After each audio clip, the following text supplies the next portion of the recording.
खुलुमबाय नोंथांमोनहा बयबो मिथिखाबाय बड'लेण्डआव गिबि खेबनि थाखाय CEM कापखौ जोङो गाजा गोमजायै बड'लेण्डनि गासैबो 400टा 20टा BCDCनिफ्राय लानानै डिस्ट्रिक्ट लेभेलनिफ्राय लानानै खुंबोदों आरो दिनै गाबोननिफ्राय जोंहा काउन्सिल लेभेल इन्टार कन्स्टिट्युएन्सिनि जिनाखि टुर्नामेन्ट बे लेभेलनि टुर्नामेन्टआ जानो थांगासिनो दङ दा गाबोननि जिनाखि इनअगुरेल टुर्नामेन्ट नैबे कन्स्टिट्युएन्सि लेभेल बेवहाय जोंहा गेलेगोन सालबारि आरो गरेस्वर बे मोननै कन्स्टिट्युएन्सिनि गेजेराव जागोन जोंहा गासै बे इभेन्टआव बे जिनाखि CEM बड'लेण्ड काप बेवहाय 3000निबो बारा टीमा पार्टिसिपेट खालामदों आरो 70,000निबो बारा प्लेयार्सफ्रा बाहागो लादों दा बियो मोनसे गिदिरथार जोंनि जाखांफुनाय लाइमोन जायनोखि गेलेगिरि बिथांमोननि थाखाय प्लेटफर्म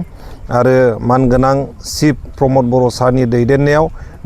बे जोङो मोनसे गिदिरथार प्लेटफर्मखौ बयबो मोननो हादों दा जोंहा थाङै थाङै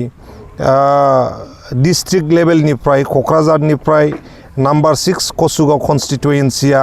चेम्पियन जानानै नैबे कन्स्टिट्युएन्सि लेभेलसिम सौफैनो हादों नम्बर 4 जमदुवारा रानार्स आप जानानै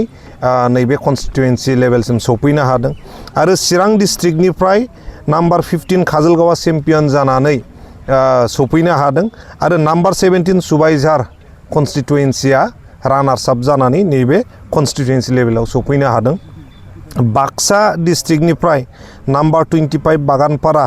कन्स्टिट्युएन्सिया चेम्पियन जानानै सौफैनो हादों आरो नम्बर 21 सालबारि कन्स्टिट्युएन्सिया रानार्स आप जानानै सौफैनो हादों तामुलपुरनिफ्राय नम्बर 30 गरेस्वरा चेम्पियन जानानै सौफैनो हादों आरो नम्बर 26 दरंगाजुलिया रानार्स आप हिसाबै नैबेहाय सौफैनो हादों उदालगुरि डिस्ट्रिक्टनिफ्राय नम्बर 32 भेरगाव डिस्ट्रिक्टआ चेम्पियन जानानै नैबे कन्स्टिट्युएन्सि लेभेलसिम सौफैनो हादों आरो नम्बर 37 धोनस्रि कन्स्टिट्युएन्सिया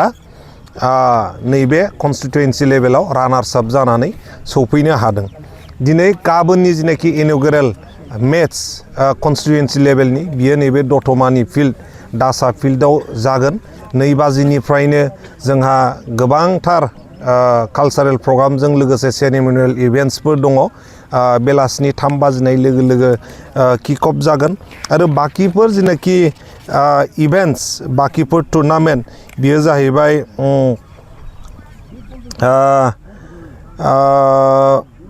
सागाव मोनसे फिल्ड लादों 11, 12 आरो 13 तारिखआव